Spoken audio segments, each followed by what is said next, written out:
Welcome back. Nice food, nice conversations with so many of them happening, so that's great. So now we are going more into understanding the trends and changing in key greenhouse gases. And luckily we have Pierre Friedlingstein and Rona Thompson coming to present for us. Pierre will focus mostly on CO2 and the carbon budget. And Rona will talk about non-CO2, especially methane and N2O. So we'll start with Pierre. He is a professor at doing mathematical modeling at the climate system.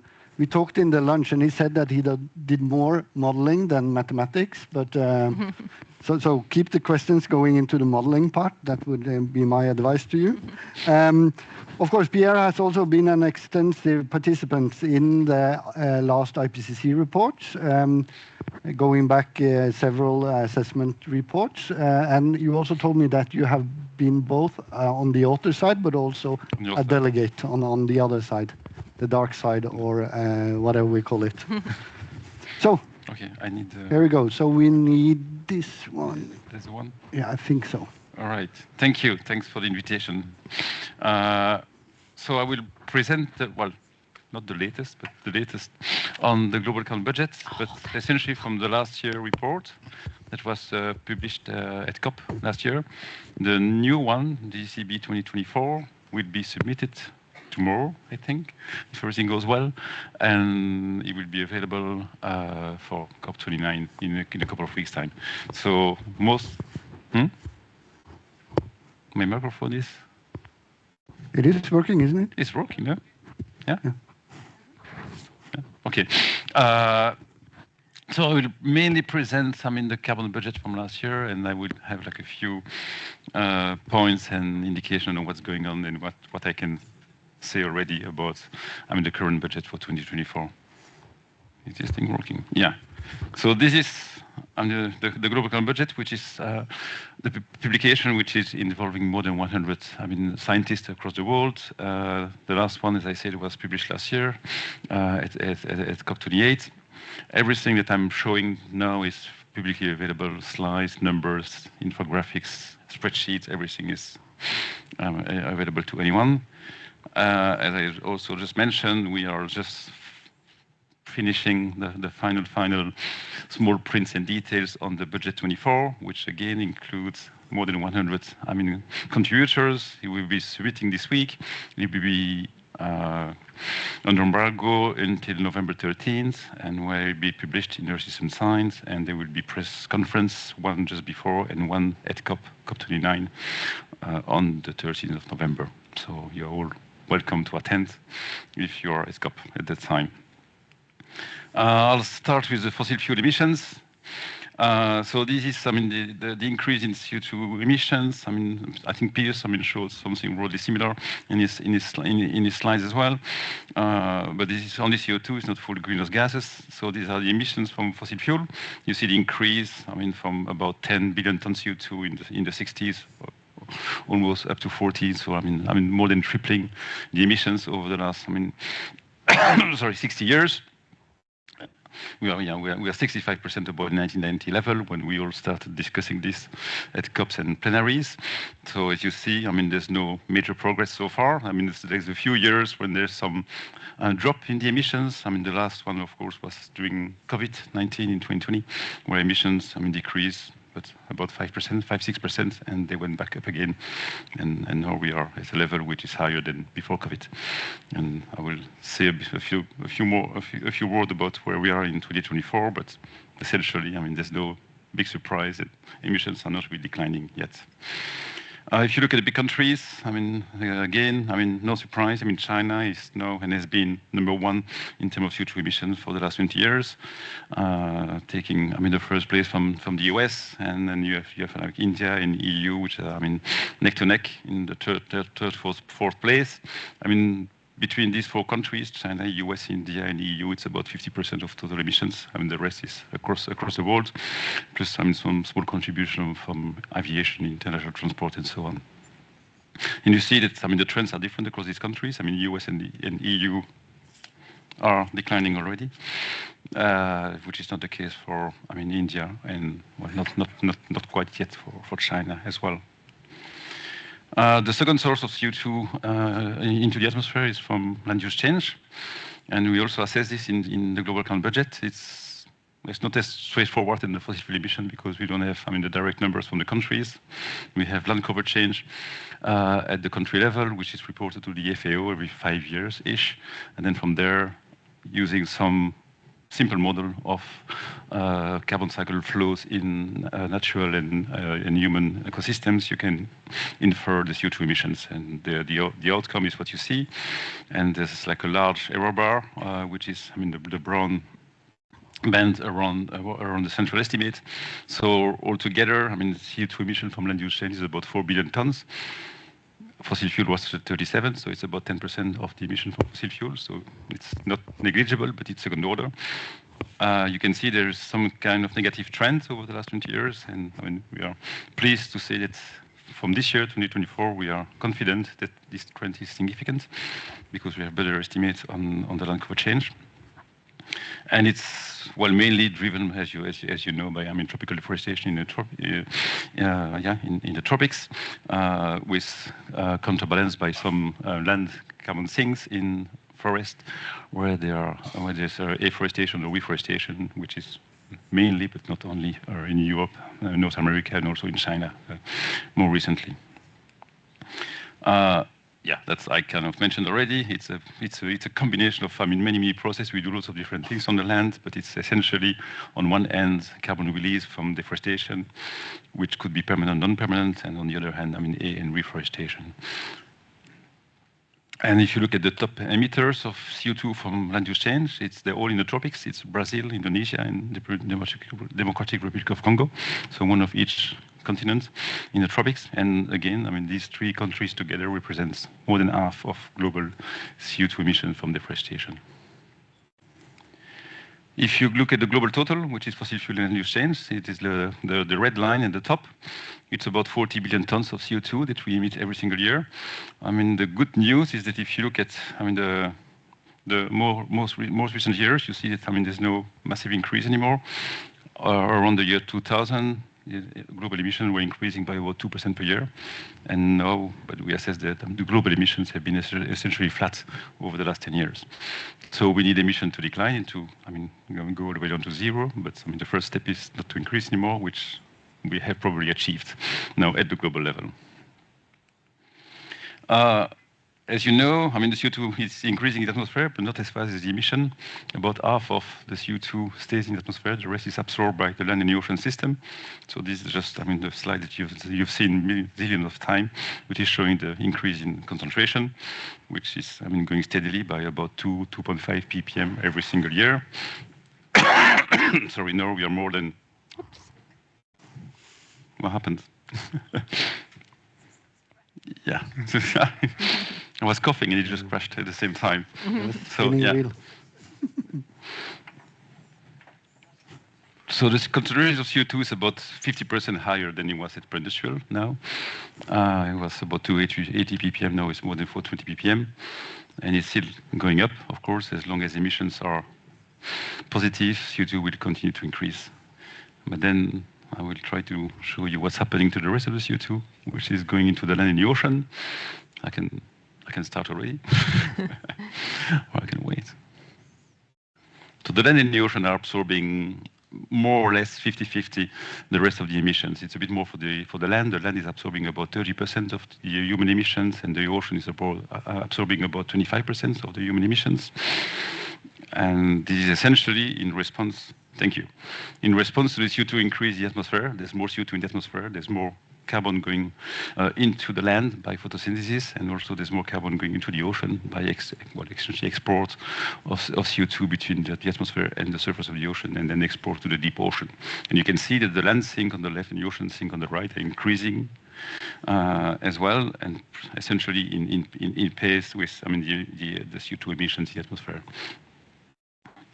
So this is the global budget, which is closed now. You have the fossil fuel and the land use change on the left, and in billion tons is 45 billion tons and 5 billion tons of land use change. The atmospheric increase of 19 billion tons, and then the land and the ocean absorbing, I mean, roughly about the same 10 and 12 billion tons. There's a small imbalance if you do the sum of the number on the left and the number on the right. It's not zero because we don't fully close the budget, but the imbalance is quite small. It's about, I mean, a few percent of the emissions. I'm sorry. And there's another little, I mean, purple arrow on the left, which is CDR. I think we will discuss CDR tomorrow in more details, but it's just to illustrate the amount of CDR that we do at the moment globally is 0.0001 million tons of CO2, so about 1 million times smaller than the fossil fuel emissions. So if anyone tells you that CDR is a solution, potentially, but it has to increase by a factor of 1 million, essentially. Last, we also look at, I mean, progress toward, I mean, mitigation and how are we going in the right direction. So there's a few ways to look at this. I mean, the first is if you look at the current rate of increase or decrease emissions, and just fossil fuel in this case, for big countries or regions compared to where we were like the previous decade. So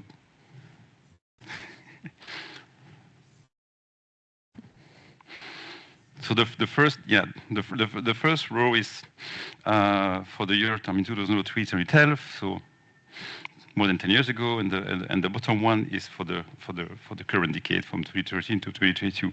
See, I mean, globally, as I said, I mean, fossil fuel emissions increased by more than 2%. Now they increased by less than 1%, 0.5%. But for every single region in the world, pretty much, the rate of increase was larger 10 years ago than it is now, or the rate of decrease was smaller 10 years ago than it is now. So you can see progress. I mean, China, it was more than 8%, now it's less than 2%. I mean, EU was minus 1.4, now it's minus 1.8. So some small progress, so it goes in the right direction, at least. But still, I mean, if you want to, I mean, keep warming below 1.5 or even 1.72 degrees, as Pierre was saying, there's a limited amount of CO2 we can see limit. The numbers don't fully match the one from Pierre because we take the average of Pierre and IPCC, and so we are a bit less, well, a bit more conservative than Pierre's estimate, but the story is the same, essentially, which is for 1.5. I mean, the current budget is about 7 years of current emissions. So if we keep emitting CO2 the same rate as today, by 2030-ish, we would reach 1.5 degrees on the climatic average. And it's a bit more, of course, for, I mean, 1.72 degrees. And are we, I mean, on the right track? And so this is just like a comparison of the historical emission from global climate budget with the NDCs and the pledge. And again, we just focus on the top emitters, I mean, China, US, EU, and India. So we can start with EU because we're in Brussels today. And you see that, I mean, the bottom left, I mean, it's going well. That if you look at the black line, it's decreasing, as I said before, but it's not decreasing as fast as you need to if you want to achieve minus 55% by 2030, or even, I mean, minus 100% by 2050. Of course, I mean, all these figures are just assume no negative emissions. It's just positive emissions that have to go to zero by 2050 for EU or for the US, 2060 for China, or 2070 for India. And you see that, I mean, US, same story, declining, but not fast enough. China, not declining yet, and India, not declining yet. So there's, I mean, two gaps that are well known. One is the implementation gap, which is we are not reducing emissions at the rate needed by our climate targets.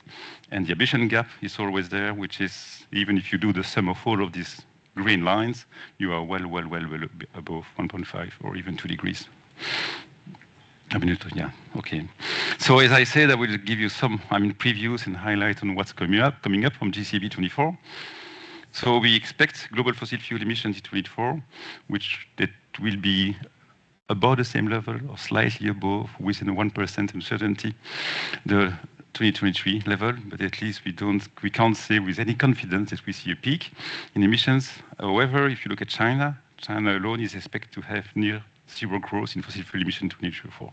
So in 2023, emissions in China went up, but 24 we expect to be about the same level of 23, which in a sense it's quite an achievement. I mean, given that Chinese emissions have been increasing by, I mean, 1, 2, 3% over the last, 10, 15 years. If you look at total atmospheric emissions, as we've seen already last year, they are plateauing. There is no increase in total emissions, which is a combination of a very small increase in fossil and a decline in land use emissions. Yeah, I just realized I skipped the line on land use. So there is a significant decline in land use emissions over the last 20 years. And for 2024 alone, we expect land use emissions to be slightly up, and it's mainly due to extended drought in South America, which are triggered by the El Niño last year, and they just carry on. And if you've seen the news, South America is still extremely drought, more deforestation, fires, and as a result, more land use emissions from the tropics. And the CO2 growth in 2023 was very high, and we've seen the Copernicus report on the state of the climate, and 2023 was an extremely hot year, but it was extremely hot as well in terms of CO2. The gross rate of CO2, 2.83 ppm, was the fourth largest for the entire record of CO2. Closely following 2015, 2016, and 98, which were very, very strong El Niño years as well. For the lancing, there's been lots of discussion about the collapse of the lancing in 2023. What we assess in GCB is that indeed the lancing was much lower in 2023 than the previous year, by about 40% decline in the lancing. It's not zero, it's still positive. And even if you include land use change, and you look at the net flux between the atmosphere and the land, it's still positive, but again, it's one of the lowest, and probably the lowest since 2015, at least according to the models. So that's where we are. Thank you.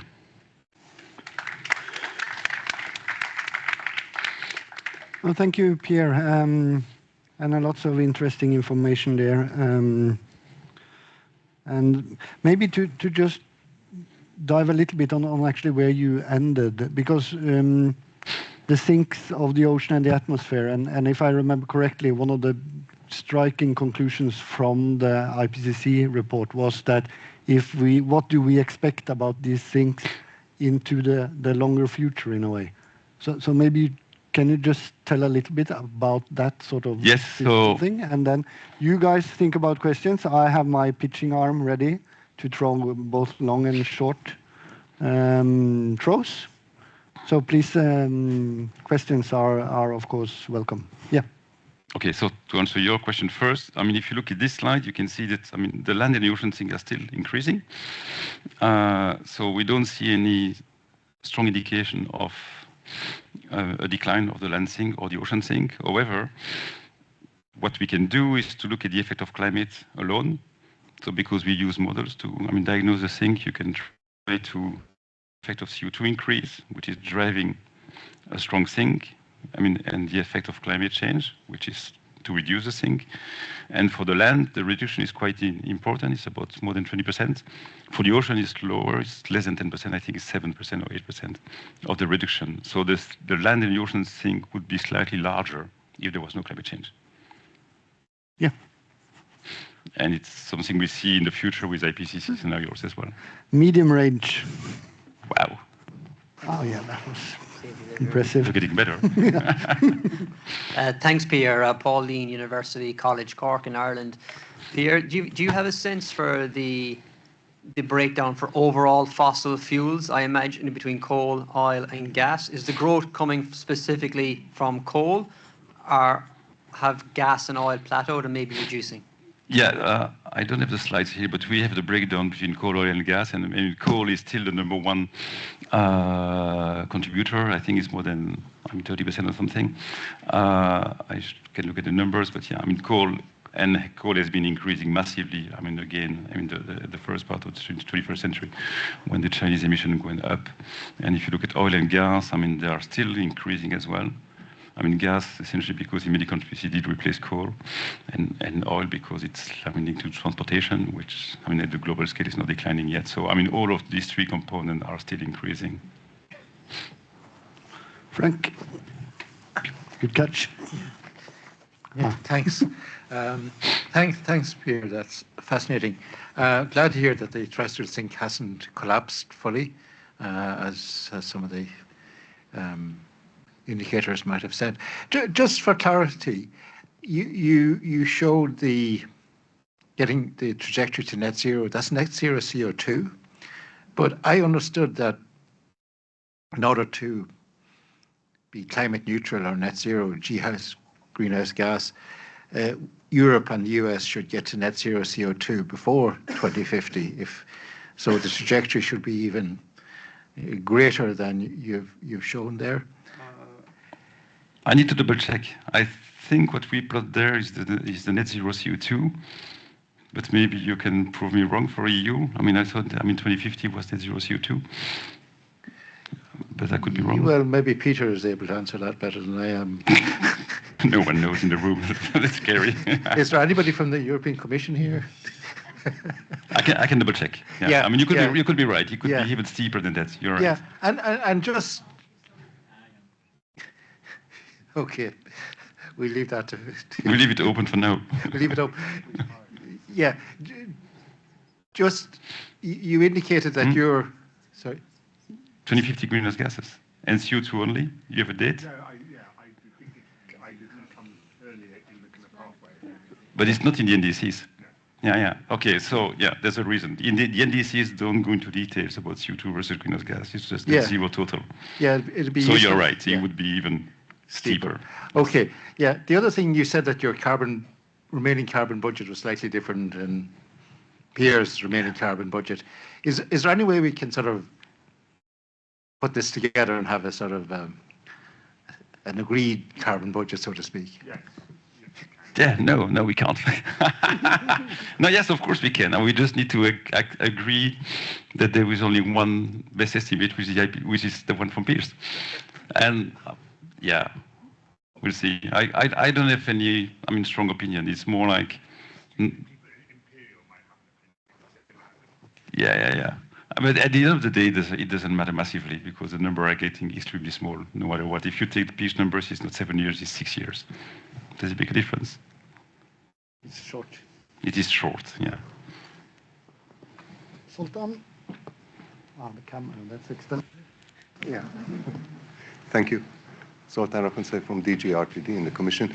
Just a quick question of clarification. It might be my misunderstanding, but you said that the global growth rate of CO2 in the atmosphere was 4th largest on record or something? Yeah.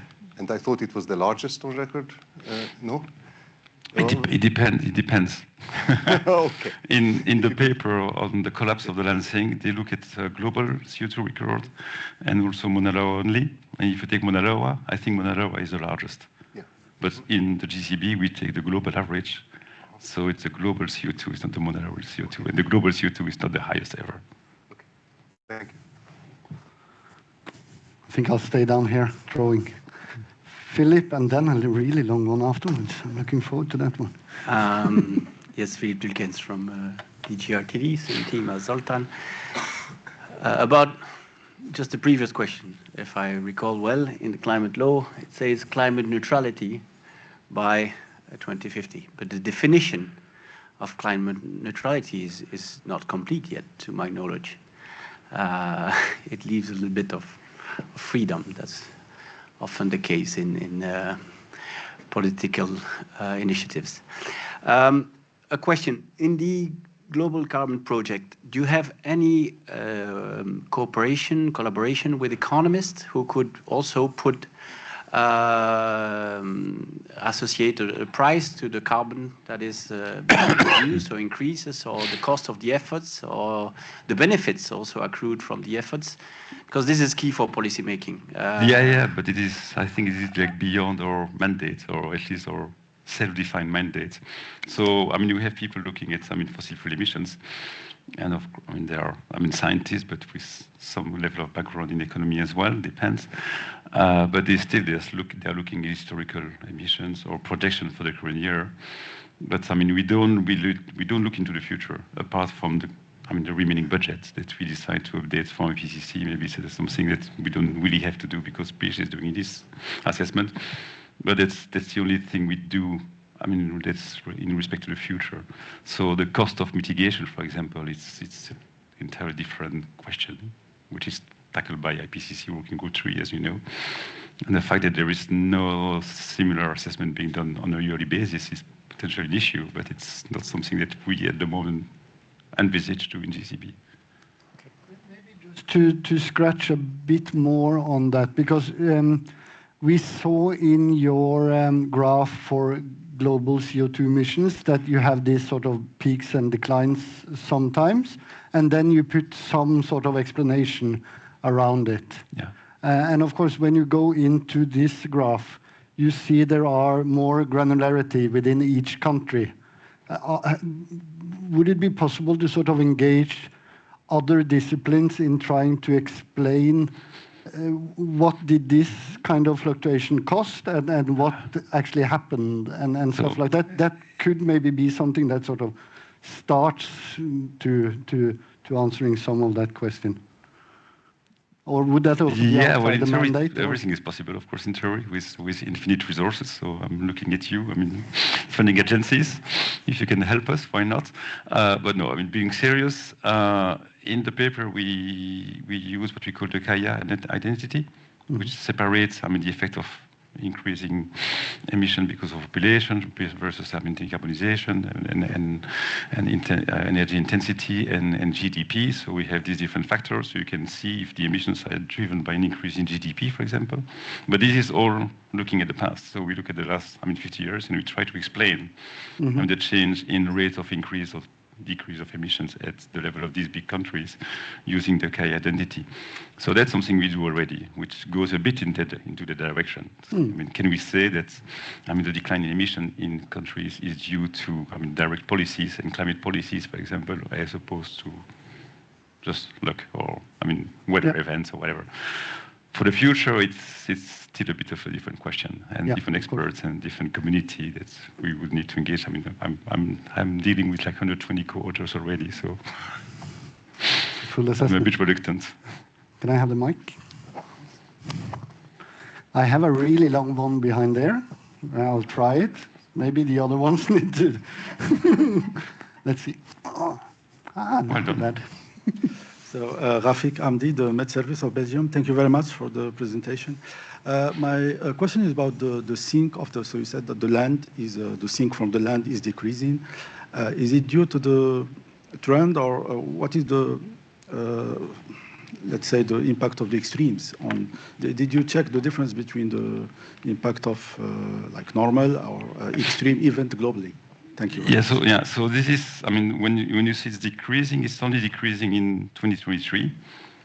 Well, the long term is still an increase. So let's make sure we get it right. The long term is an increase in the land carbon sink. If you look at specific years, some years it's slightly above the average, and some years it's below the average. It's mainly driven by El Niños and the climate variability in, mainly the tropics. During El Niños, you had hot and dry condition, especially in the Amazon, which leads to a massive reduction of carbon sink in the Amazon, and also in Southeast Asia, which leads to a decline in the global carbon sink. 23 is what's happening. It was like a strong El Niño, so we see a decline in the tropical sink. Also not collapsing, but massively declining. And in addition, as Pierre was mentioned as well, we had large fires in essentially Canada, but not just Canada, which released about 1 billion tons CO2 as well into the atmosphere. So this adds to the reduction of the sink in the tropics and increased source in high latitude due to fires led to a very weak land carbon sink in 2023. Well, thank you, Pierre. So I have Frank, and I also had Pierce. Yeah, I'll take Pierce first. I only just caught that. Yeah.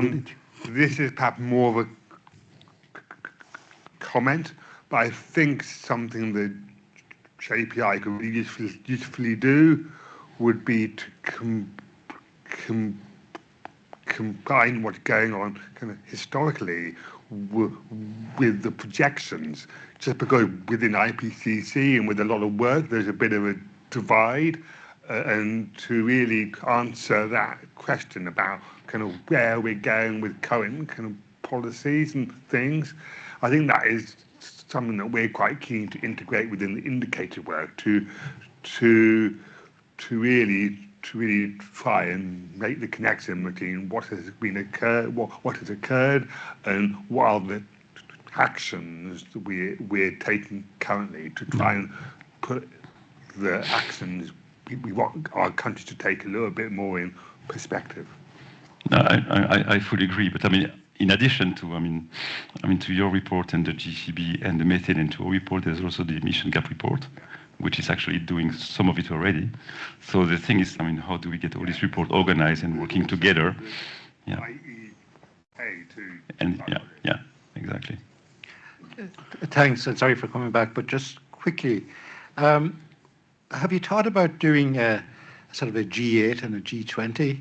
I see you do OECD countries, but it might be useful to have something that's targeted at those particular meetings. Yeah, we can do groupings. And the other thing is, obviously, a lot of your data are sort of proxy data in a sense. Are you looking forward to the BTRs, and what do you expect from those, the transparency reports under the Paris Agreement? I know you have to rely on, you don't look totally at the national inventories. Well, we do, except for the projection for the current year, which of course we don't have, I mean, the full year of data. So depending on the country, this is why we do the projection for selected countries only, because it's just too much work to do it for all countries across the world. I mean, although this year we also include the estimate from Carbon Monitor, which is based on proxies. But the GCB are not based on proxies. The GCB are really based on reporting from the countries. But for the current year, it's from the EU, for example, it's reporting until July, and then we have to make an estimate on what's going to happen between July and the end of the year. So a question in the middle there, and then Maria afterwards. Hi, from the Marine Institute in Flanders. You just showed us in the slides the role of the ocean and land in terms of carbon sink. The ocean has also, yeah, thank you for putting it on again. The ocean also played a major role in mitigating excessive heat since industrial time. So, which ultimately has effect on the warming, and then I guess, if I understand well, also on our budget, carbon budget. Yeah. How is this being taken into account in the model? If it is, I mean, there is a tipping point, there is a saturation of what the ocean can do, and keep continuing in mitigating or absorbing this excessive heat. Is this accounted for in our models? So this estimate is nodding. Yeah, this estimate is based on both global ocean models, which are three-dimensional models of the ocean circulation and biogeochemistry. But it's also based on direct PCO2 measurements. So we have PCO2 measurements across the world. It's not complete, so you have to interpolate, and it's only PCO2, it's not the flux. You have to make an estimate of, I mean, the exchange coefficient, and from there you can extrapolate and try to get an estimate of the CO2 flux. And we combine both estimates. You don't see it on this figure, but if you look at the report, there's two types of spaghettis, the dark spaghettis and the light spaghettis, and they're slightly diverging. So the PCO2-based estimate is slightly higher than the one from the models. And we try to understand why and reconcile them, but we have different estimates. But all of these estimates are based on either observation, which of course does include, I mean, the ocean is uptake, or based on global models, but they are being forced by, I mean, increasing temperature at the surface by SSTs, and therefore they also account for the ocean uptake. If you look at the IPCC model, they project the same in the future, and then you see a reduction of the ocean sink because of, well, warming, I mean, solubility, which is declining with increasing temperature, and also the entire ocean certification, which is happening in the future. Thank you, Pierre. Maria. Yeah, hi, Pierre. Yeah, for the land sink, you use models, right? Yeah. And how did you try to compare models with what countries are seeing in their reporting? Yes, but they don't do the same calculation, so they don't look at the land sink, they don't look at this number, they look at the land carbon fluxes over managed ecosystems and managed forests primarily.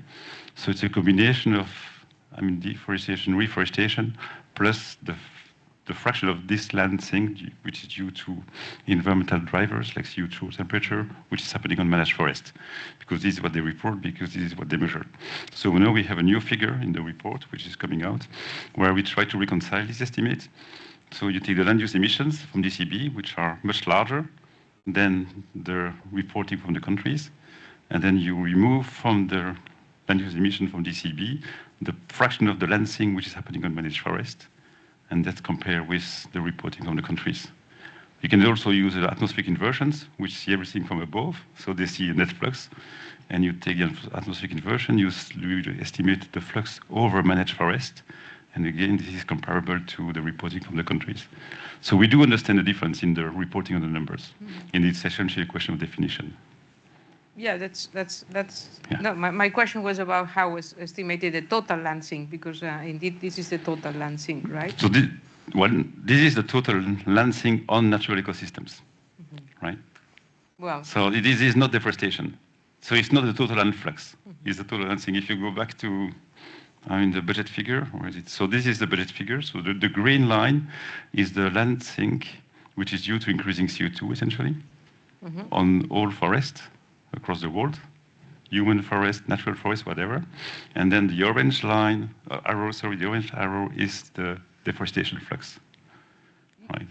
Yes, and then if you combine both of them, that's the total land sink, if you want. Right. In the next session, we will also speak about the differences between the climate, between the models and the inventories. Yeah. Giacomo will. I know. Yeah. So Giacomo is contributing to this activity to make sure we get it right. So I guess the point is that we are somehow always separating artificially what is natural and what is anthropogenic. And the question is any of the two solutions that we are using, in the case of inventories, is a managed proxy, because that's easy to be implemented by inventory compilers. But are the models able to separate anthropogenic from no, exactly. We do it. We separate. The reason why we stick to our definition is because this is the definition of IPCC. There's the definition of the remaining carbon budget. There's the definition of the TCRE. So all the climate assessment for future projection are based on this thing. Right. So yeah, but I think for AR7, maybe they will decide to have both visions as well. No. I'm not appealing for one or the other visions. I'm saying that we have to understand the limitations of both visions in order to understand where we are. Yeah. And the traduction from one to the other. Yeah. Thank you. And as we heard, we will come back to this in a later session as well. So good. I think we now will continue with our next presenter, Rona Thompson from NILU, Norwegian Institute on Air Pollution. I'm a Norwegian, so I'm obliged to tell the full abbreviation there. Senior scientist, atmospheric chemistry. Sources and sinks for atmospheric substances. And today you're going to speak mostly about non-CO2, with a special focus on methane and N2O, nitrous oxide. And you're starting with nitrous oxide. Yeah. Okay. Right.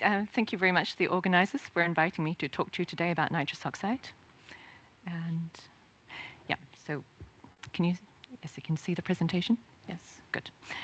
So this presentation has the contributions from quite a few authors and draws on the results of the Global Carbon Project Nitrous Oxide Budget, which was published this year, and also draws on the nitrous oxide assessment of the Climate and Clean Air Coalition, which should be published, in fact, this week. So.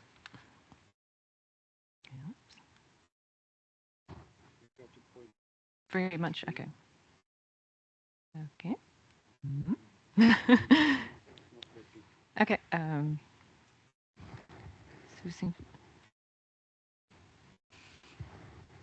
Sorry, I can use the key maybe instead.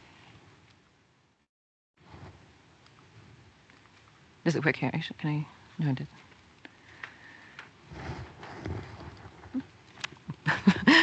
Right. Okay.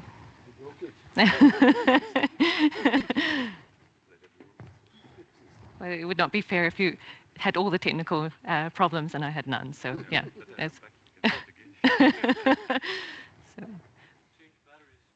Okay. Right. Batteries. Okay. Thanks. Okay.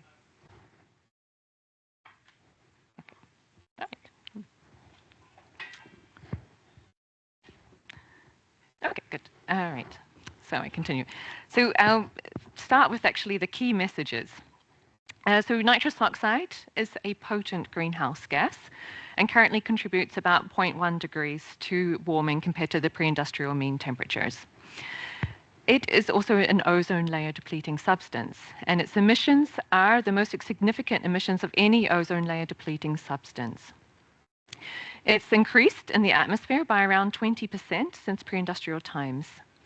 And what is very important is that it's increasing at an accelerating rate. So the mean annual growth rate in the last 5 years is now almost 2 times that of the early 2000s. And nitrous oxide emissions are increasing globally. That's what's driving the increase in the atmosphere.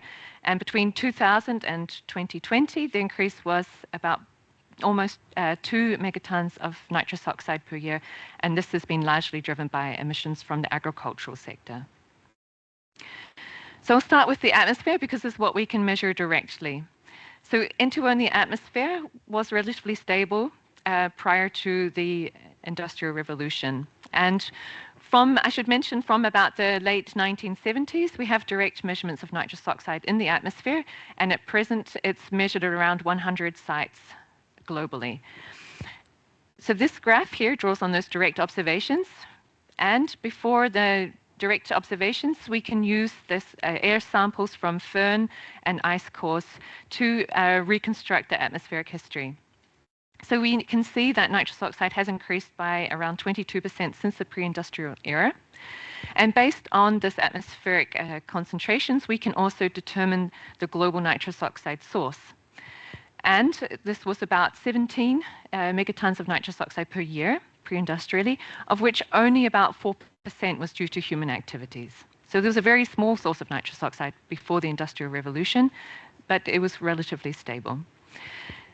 Throughout the 20th century, there was a big increase in nitrous oxide emissions, and this was driven by the use of synthetic fertilizers in agriculture, like the Green Revolution.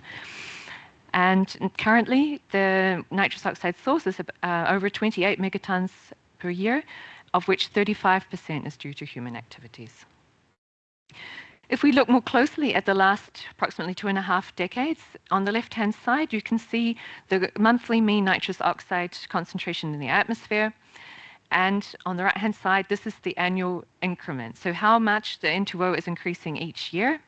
And you see that there's a trend. So for each year, on average, the amount of N2O entering the atmosphere is increasing. And what is particularly concerning is there was record growth in the years 2020 and 2021, and also high growth in 2022. The reason for that is not entirely sure yet, something we're working on, but there is some interannual variability due to also climate variability, but the overall trend over the last 2.5 decades is certainly an acceleration of the N2O increase in the atmosphere. Also, this is increasing faster than expected. So the black line here shows the historic N2O in the atmosphere, and the colored lines are different IPCC scenarios. And we see that N2O is actually in 2022 higher than any of these illustrative socioeconomic pathways, which is also a bit concerning. I'm going to talk to you a little bit about how we build up these budgets and how the Global Carbon Project actually constructs their budgets. So I mentioned that we measure atmospheric nitrous oxide at many sites globally, currently at about 100 sites. And we can use that information along with a first guess of what the emissions are. We call this a prior estimate, and this is built from inventories or process-based models. And we can feed those emissions into a model of the atmosphere. So it's modeling atmospheric transport and chemistry.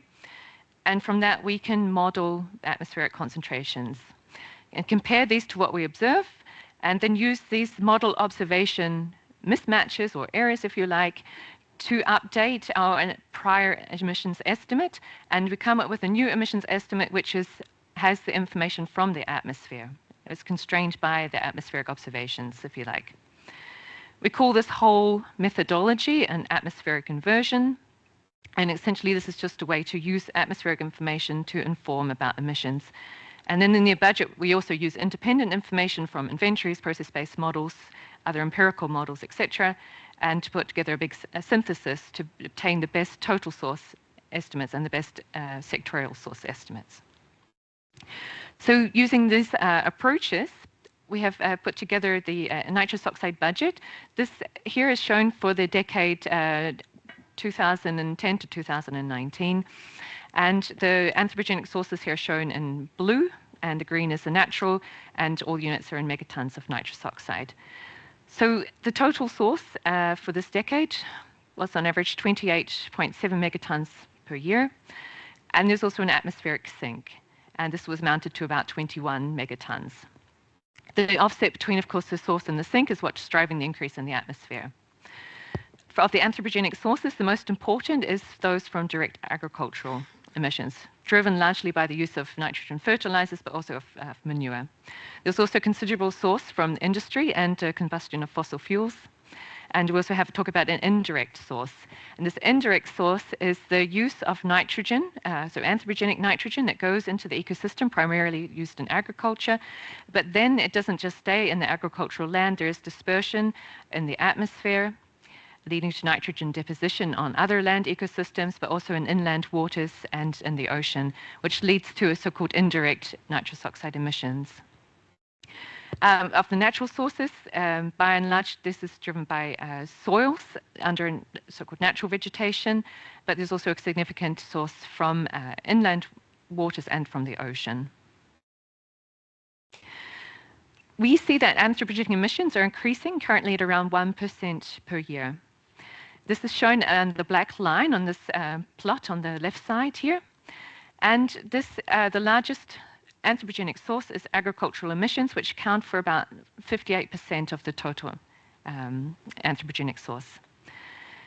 Their indirect emissions are largely due to industry and also from combustion of fossil fuels. And we also have what we call a perturbation source, which is due to climate change. So warming is leading to an enhancement of nitrous oxide emissions. But CO2 fertilization, in fact, actually has an effect on nitrous oxide too, and leads to actually a reduction. It also changes nitrous oxide due to land cover changes. And in total, this is a slightly negative source, and that's shown in the blue color here. And all of these estimates have their uncertainties, and those are represented by these bars on the right-hand panel. So globally, nitrous oxide emissions are increasing, but the regional trends differ. If you look at the largest contributors or largest contributing regions, these are China, South Asia, Central and South America. They have increasing trends.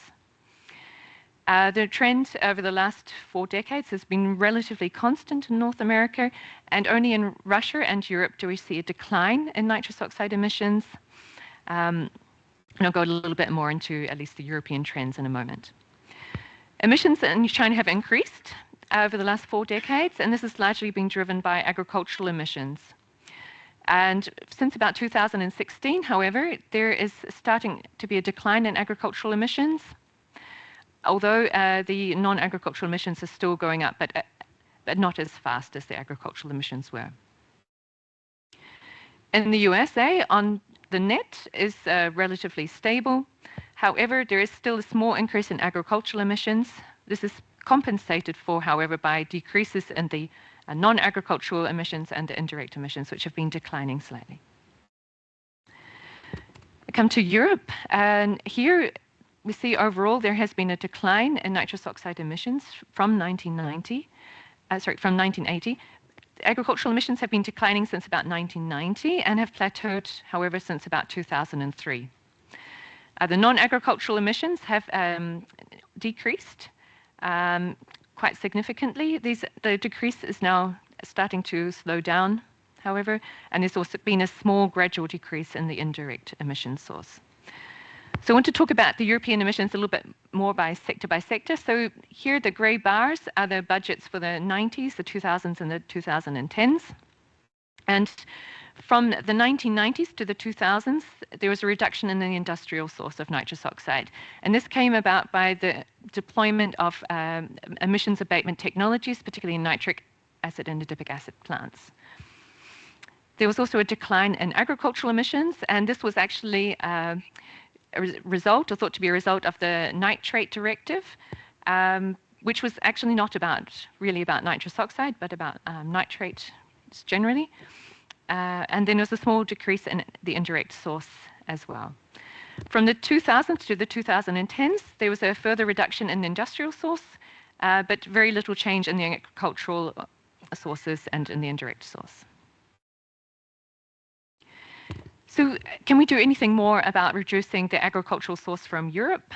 I think yes, based on the nitrogen use efficiency. So nitrogen use efficiency is the ratio of nitrogen in your output, so like the harvest, to the amount input. And nitrogen use efficiency is related to nitrous oxide emissions. So the higher the use efficiency, the lower the emissions is thought to be. And in Europe, also in the USA, nitrogen use efficiency has been quite stable over the last like almost 3 decades. But some European countries do have higher rates of nitrogen use efficiency. In particular, like Netherlands and France have quite high nitrogen use efficiency, above 70%, which suggests that some improvement is still possible. And now I want to I've been talking about the emissions of nitrous oxide. I want to now talk a little bit about the impacts of nitrous oxide and its co-emitted species. So here is a kind of an overview of the different impacts, and it's not such a straightforward picture.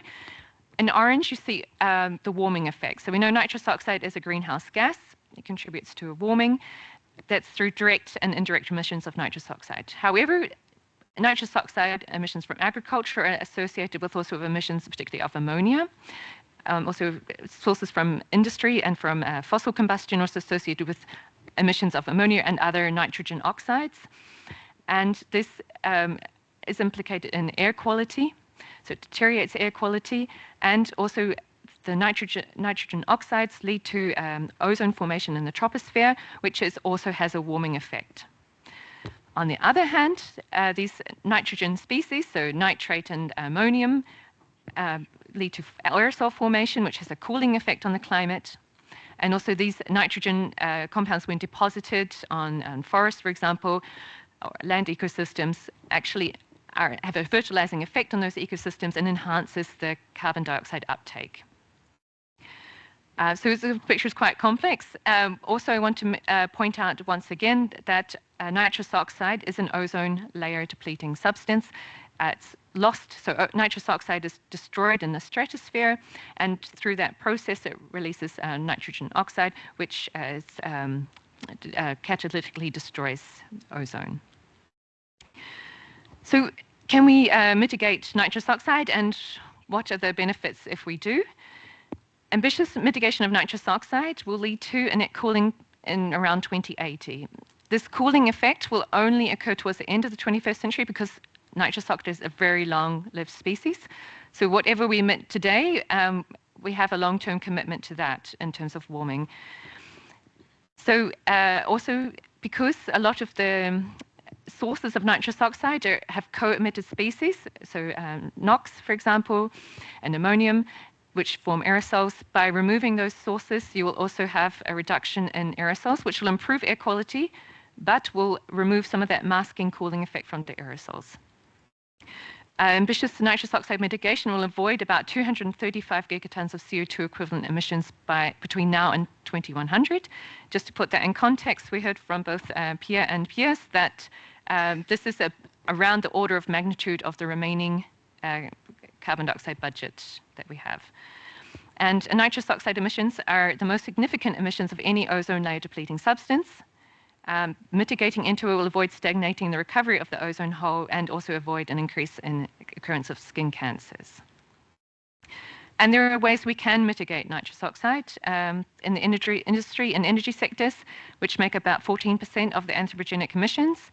Technologies exist, and they're widely already deployed in Europe to mitigate emissions. They're not widely deployed, however, outside of Europe. And this is a very cost-effective way of mitigating N2O. Also, in the agricultural sector, there are options, improving nitrogen use efficiency, for one, in the so-called precision farming and the 4R concept, the right rate of fertilization, the right type of fertilizer at the right time and in the right place. Use of enhanced efficiency fertilizers, so which have slow or controlled release of nitrogen into soil to minimize losses, and also change and adaptation of management practices. So all these mitigation measures could lead to reduce emissions by 25% in 2050 relative to 2020 levels. So just to conclude, nitrous oxide is increasing in the atmosphere and at an accelerating rate, and even faster than the business as usual pathway. This increase is being driven by agricultural emissions, especially in Asia and Central and South America, and even Africa.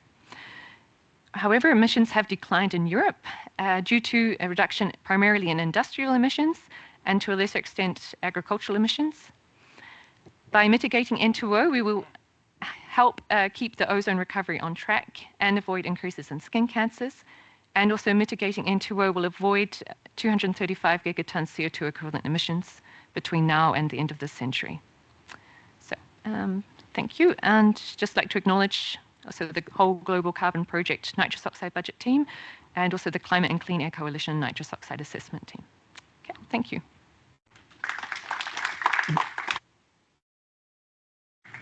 Well, thank you, Rona. I think that was very educational, at least for me. And I think we talk often about CO2, and we don't necessarily speak that often about N2O. So for me, this was really refreshing and a lot of eye-openers in this.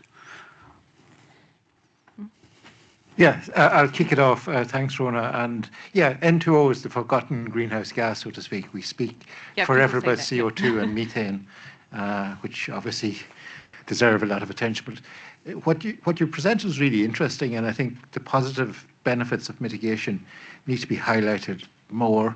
I was just interested in your figure there about nitrogen efficiency. And if I looked at the graph, Europe and North America had the same sort of nitrogen efficiency, but you indicated in Europe some countries are much more. But if I looked at the countries outside of Europe, their nitrogen efficiency was low, yeah.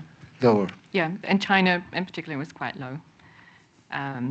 Is it China, so trying to think, South America have lower rates of nitrogen use efficiency. And for China, I think this is turning around. They have been over-fertilizing, but there's a couple of compounding reasons why this could be changed is occurring, and partly is the price of nitrogen fertilizer has skyrocketed. And I think this is forcing people to revise how they use nitrogen fertilizer and to use it more efficiently because of the cost as driving partly this as well.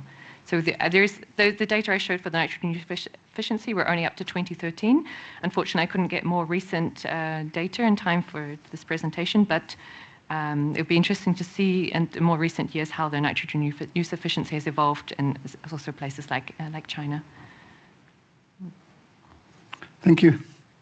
Is it something about the different crops they are using in different regions, how efficient actually the fertilizer can be? Have anybody looked into that? Yeah, there's some, so if you use, if there is nitrogen fixing crops, then you use much less nitrogen fertilizer.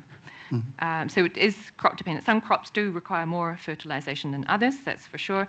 In terms of use efficiency, it's about using the right amount at this 4R concept summarizes it quite well. So the right amount, not over fertilizing, because there's only so much nitrogen that your crop is going to be taken up, and what's not taken up remains in the soil, or it's washed away, or it's emitted to the atmosphere. And that leads also to N2O emissions. And there's also the rate of N2O emission increases faster than linear if you have a surplus of nitrogen in the soil. So if you have over-fertilizing, then you have even more N2O emissions. So it's a greater than linear relationship. So by using nitrogen fertilizer more efficiently, so giving the right timing at the right, where it's needed and of the right type, minimizes the losses and also minimizes nitrous oxide emissions. So fertilizer management guidance. Yeah, and also other management practices as well. Thank you. Adrian Leib from the European Commission. Just on that question, it's not only the crops, it's also livestock production systems and manure management systems who emit a lot of nitrogen and partly in form of N2O. So it's also basically the whole system that plays a lot of role, and particularly those crops who are receiving manure, which has a very high volatilization rate of nitrogen. They are the ones contributing a lot also to the N2O. But I would like to make a question to you. That's about, you said that much of the decrease in Europe is due to the nitrates directive. I'm interested in how strong is the evidence of that causality, that this is actually the driver of this decrease. Yeah, okay, I'm not sure about how strong the causality is. It was a proposition that the nitrate directive may have helped. But it would be interesting to look at exactly if there has been policy changes that have really driven this declining agricultural emission in Europe. Yeah. So we're more confident in the industrial emissions decline. That was quite clear, and with the implementation of emissions abatement technology, we've seen a strong decrease in N2O from industry. Thank you, Rona. Yeah, one more, and then we'll go back to talking about methane that we usually do. Hi, it's Sohail Shaikh from CMCC. I was wondering about biochar. There are lots of talks in CDR, community carbon dioxide removal, about the use of biochar in agriculture and the co-benefits of that. So I don't know if you know about the evidence that it may help the also nitrogen oxide. No. I have to say I'm not an expert in this area, so I cannot really comment on the biochar. Okay. Thanks. Me neither. I'm neither. I'm just an IPCC focal point. We're not experts on anything. So yeah, I think we'll leave it there for N2O for now, and then we'll do an applause. Thank you. And then we have the pleasure to listen even more to Rona about methane. To listen to me once again, this time about methane.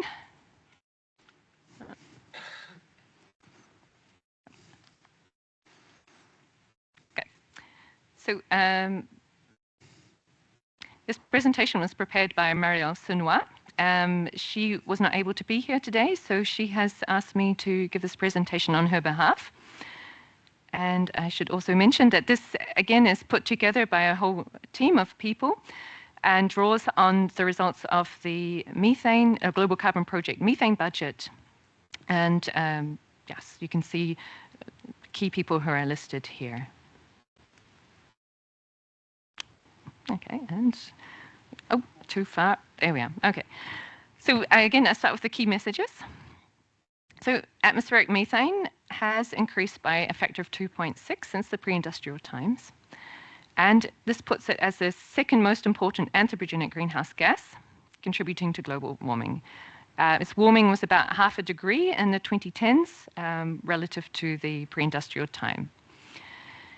It's a very potent greenhouse gas with a global warming potential of over 80, given a time horizon of 20 years. It's also a short-lived species, or relatively short-lived species, with a lifetime of around 9 years. And it acts as an ozone precursor. So if you remember, ozone in the troposphere is also a greenhouse gas. The annual increases in methane were at a record high in 2020, 2021, and in 2022. Anthropogenic emissions of methane now contribute to about 2/3 of the total emissions. And the anthropogenic emissions have increased from 2000 to 2020 by between 60 to 70 megatons per year. So this is some uncertainty, so we give a range here between 60 and 70. And half of that approximately is due to the fossil fuel sector. And the remaining half is split then between agriculture and waste. There is significant potential to mitigate methane at low or even negative costs, and this could avoid 0.3 degrees warming by around the middle of this century. So again, I'll start talking about the atmosphere, so what we can measure. So methane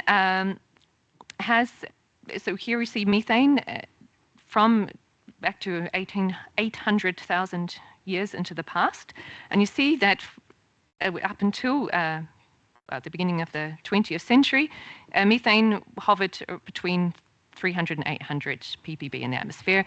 These wiggles are largely due to climate variation, so interglacial and glacial changes. And in the 20th century, it's gone up rapidly and to levels that are unprecedented in the last 800,000 years. If we zoom in on the last around approximately 30 years, we see that the methane was increasing quite strongly in the atmosphere in the late 80s and 90s, and then it plateaued in the late 90s and early 2000s, only to increase again from around 2007. You can see this more clearly if you look at these annual increments in methane. So that's the plot on the bottom right.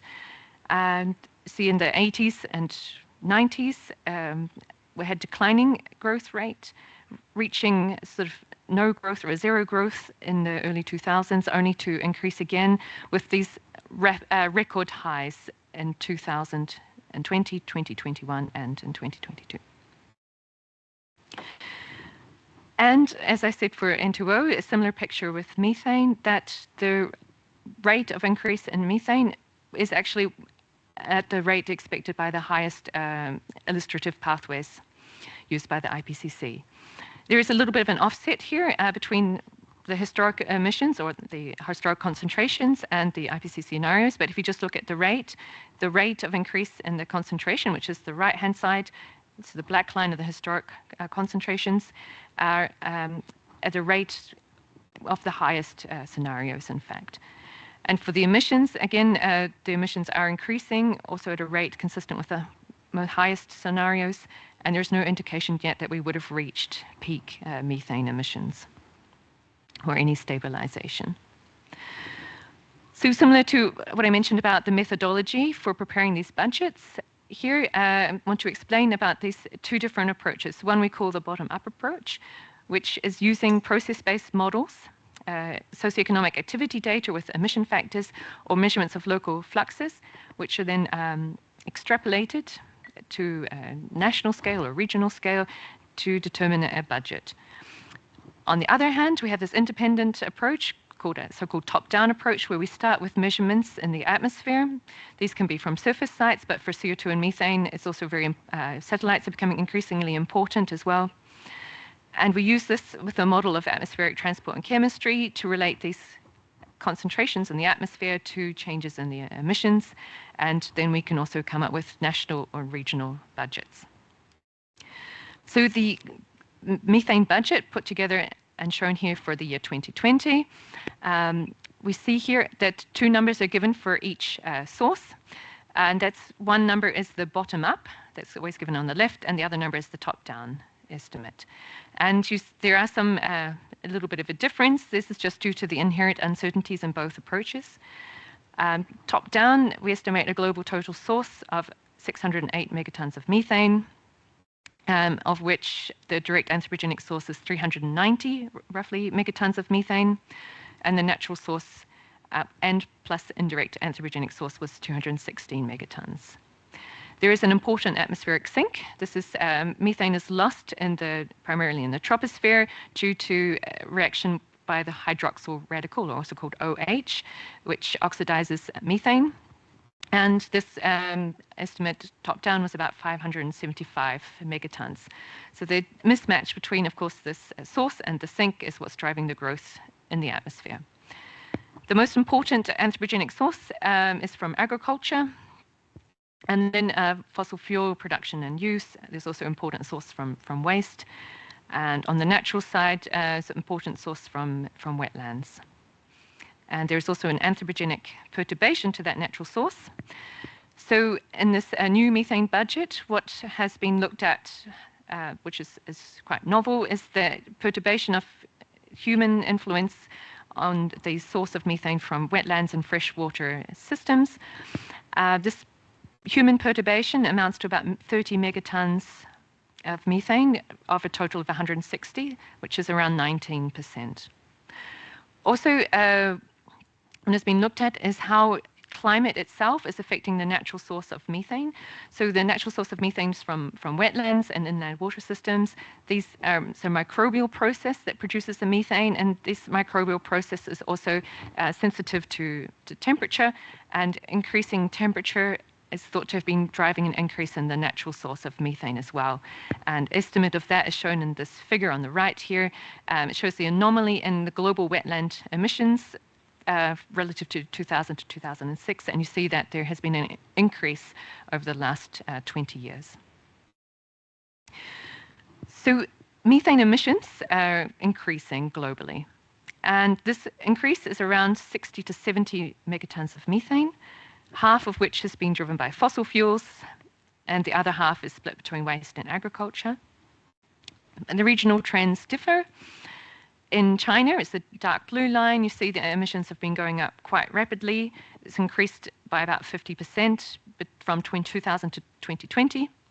Also in South Asia, Southeast Asia, and the Middle East, it's been going up. However, in the USA, it's been approximately stable.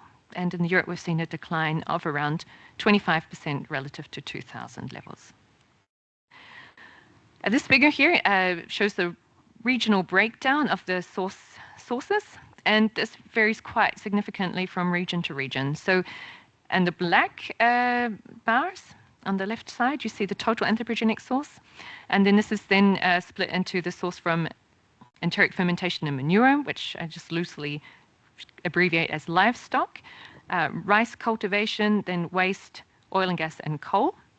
And you see for China, coal is by and large the most important source of methane, whereas in South Asia, nearly half of their methane emissions are due to livestock. On the other hand, in Southeast Asia, the most important source is from rice cultivation. Now, if we move to the Middle East, probably not surprisingly, their largest methane source is from oil and gas.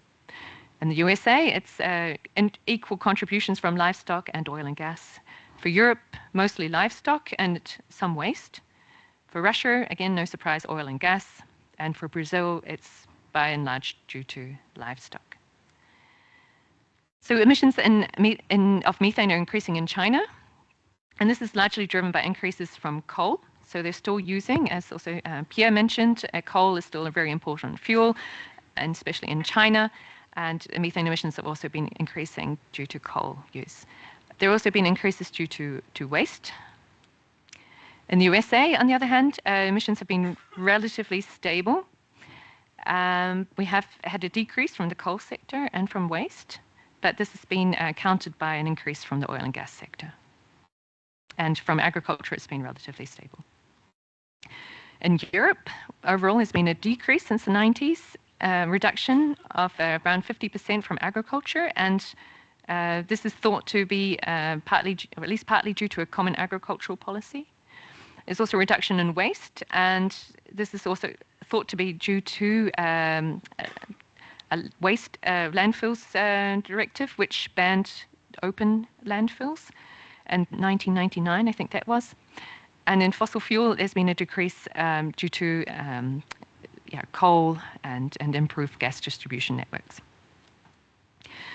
So now I'm going to talk about what we can do about methane emissions, and in particular the Global Methane Pledge. So I'm sure everyone in this room is familiar with the Global Methane Pledge. So this was a collective effort to reduce methane emissions. It was pledged in 2021 at the COP26, and it encompasses about 158 countries and represents about half of global anthropogenic emissions. So from this here shows the historic emissions of methane up to 2020. In 2020, we had 380 megatons of methane emitted. If we would have no change in policy whatsoever, we would increase methane emissions up to 2030. This is what's called the baseline emissions. If emissions would remain constant, 2030, if they would remain constant, what the Global Methane Pledge would reduce 115 megatons relative to constant to 2020 levels. If we would take the baseline scenario, it would be a reduction of 150 megatons. And that corresponds to about 40% of the 2020 emissions. How do we get to achieve this? So this has been looked at in a methane assessment by the Climate and Clean Air Coalition, and they have put together scenarios of how to reduce, what can be done to reduce methane in different sectors. From fossil fuels, it's seen as a low-hanging fruit. Mitigation in that sector should be very low cost, or even negative cost. A bit more challenging in agriculture and waste sectors, though. But if you put together all the measures that exist today to mitigate methane, you could actually mitigate 180 megatons of methane if you would implement existing technologies and measures that exist today by 2030. So that would be really remarkable and more than what was actually pledged. In the fossil fuel sector, what can be done is leak detection and repair, recovery of and use of vented gas, and more inspection and repair of sites. This could lead to a reduction of between 40 and 70 megatons of methane at mostly negative or low cost. In the waste sector, separating organic waste from other waste would be really important, and better management of landfills. Together, this could reduce methane by about 30 to 36 megatons, again at low cost. In the agricultural sector, changes to animal feed, biogas digesters for manure, and also better management of rice paddies could reduce methane by 30 megatons per year. So with these measures, if we manage to achieve the global methane pledge, this would be more consistent with a 1.5 degree target. There's still quite a bit of uncertainty there, shown by this shaded area. We would also have other benefits. So in terms of avoided warming, we could avoid about 0.3 degrees of warming by the middle of the century. But there are other benefits as well. To air quality, it will reduce tropospheric ozone, which is also a greenhouse gas, but it also affects air quality, causes respiratory illness, and also damages plants and crops. So to conclude, the key messages. Again, atmospheric methane levels continue to increase at a high rate. Anthropogenic emissions of methane now contribute about 2/3 to total emissions, and they're projected to increase if no action is taken. Natural emissions of methane from wetlands have also appeared to increase in response to climate change. This comes into this climate feedbacks. Tropical wetlands are thought to also have a positive feedback effect. The warmer it gets, more methane can be emitted. Also in the Arctic, permafrost melting could have a positive feedback in terms of methane. Atmospheric methane is relatively short-lived and is thus a good target for short-term climate mitigation. And significant potential exists at negative or low cost to avoid 0.3 degrees of warming by the middle of the century. And some of these measures have been deployed already and could be deployed at larger scale to meet the global methane pledge. Okay, and so just to again acknowledge the Global Carbon Project Methane Team and the Climate and Clean Air Coalition Assessment Team. And if you go to the Global Carbon Project website, you can get a lot of information, slides, material on the methane budget as well. Okay, thank you.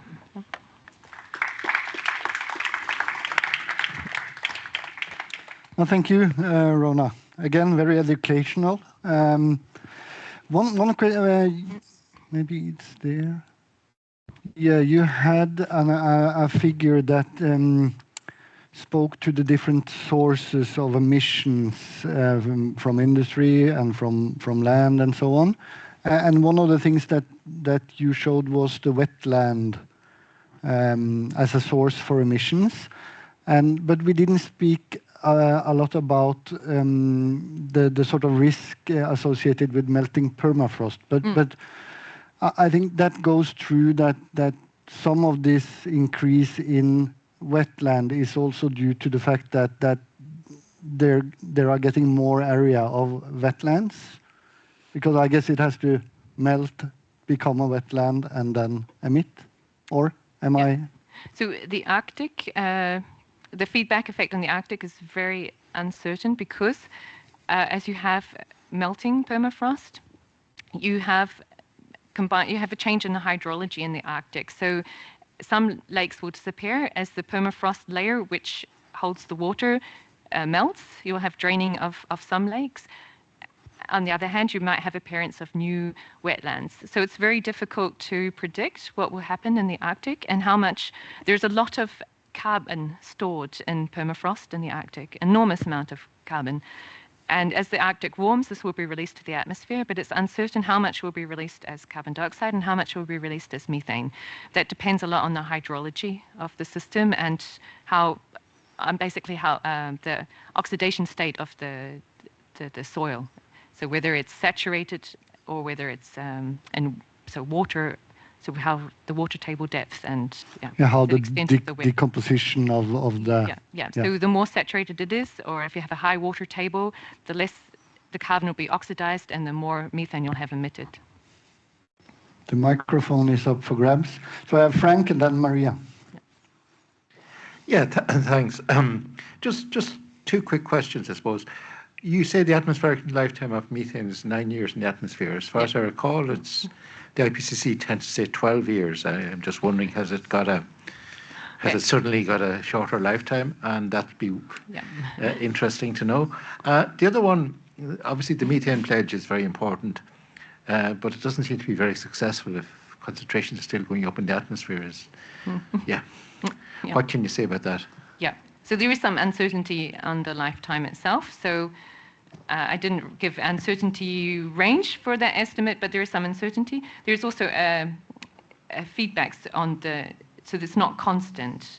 So there is a feedback on the lifetime. So the more methane you have, the more it reacts with OH, but there's also the longer it will survive because of that feedback. So there is a lifetime of methane is not constant, and there is some uncertainty in that number.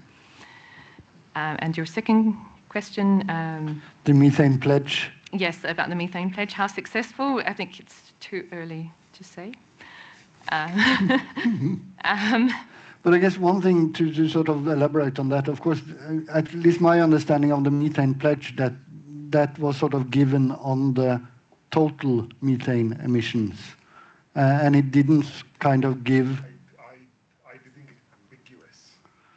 Yeah, but because it doesn't go into the different sectors and say that there is a potential to do this and that in the individual sectors. So maybe there is something around there. Yeah. So I have Maria and then Pierre. Yeah. So the methane pledge is on the total. It doesn't say how much you're going to reduce each sector, and it is no national.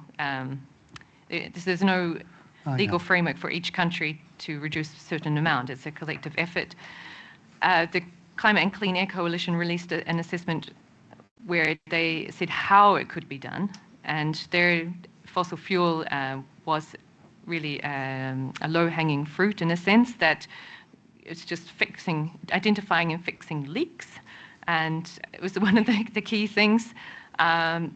And they also, the ways you could mitigate methane from waste. Waste is really important because it's a growing sector. It's very strongly coupled to population.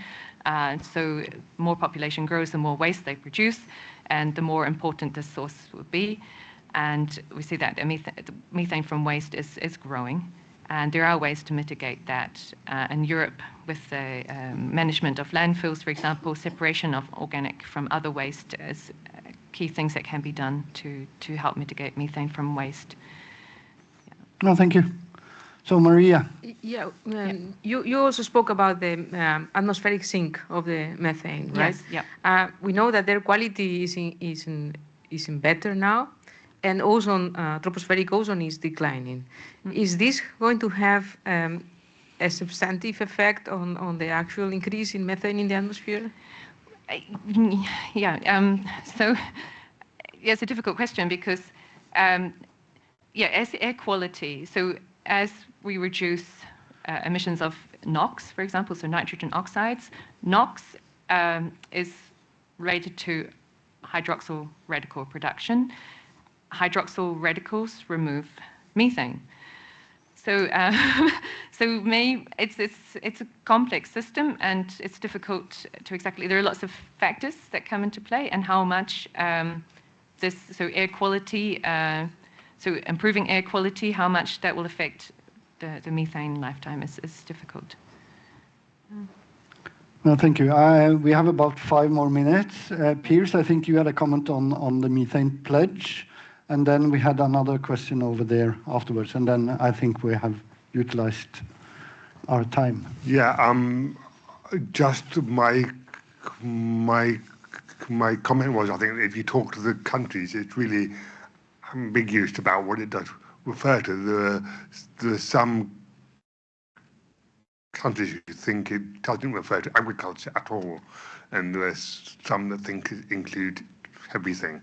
So so I think it is not actually defined anywhere. But I think my comment was going to be on good quality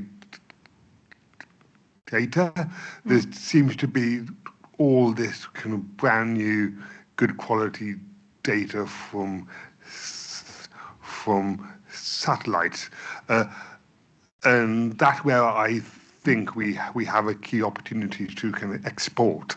So perhaps we don't have as bad kind of methane emissions as some countries, especially from the oil and gas industry. I mean, the Norwegians are a pretty good example there. And I just wonder what our community to think about our ability to export our observational and data and how this is approached to other countries, really. Yeah, so definitely satellites. There are lots of new satellite missions also dedicated to methane. I won't list them all, but I mean, MethaneSat was just recently launched, should be producing data in some months as a carbon mapper, CO2M, already existing Tropomi, and then there'll be more satellites coming. And so with one thing is from Tropomi already, you can detect what they call mega emitters, so very, very large sources, which are mostly limited to very large oil and gas sector. They have seen some sources from waste, very large landfills. This data, so what scientific community is doing is helping, for example, international organizations like the International Methane Emissions Observatory, which is a UNEP. I don't know if you're familiar with the United Nations Environment Programme runs an International Methane Emissions Observatory. And so scientific community is helping to improve. They have their own methane emissions, so large emitters detection system. And when they see large emissions of methane, they actually are able to have the contacts to approach governments, private companies, to inform them about these emissions. On the other hand, these are only the super emitters that can be detected with, for example, an instrument like Tropomi, but new satellite missions are coming, like MethaneSat, Carbon Mapper, which have, and also there are other satellites out there which can be used to detect methane with better detection limits. So you can detect smaller sources, which is also very important because, you know, only a small percentage of the sources are these mega emitters, which you can see from satellite. There's a lot of smaller emitters which make up a lot of methane, but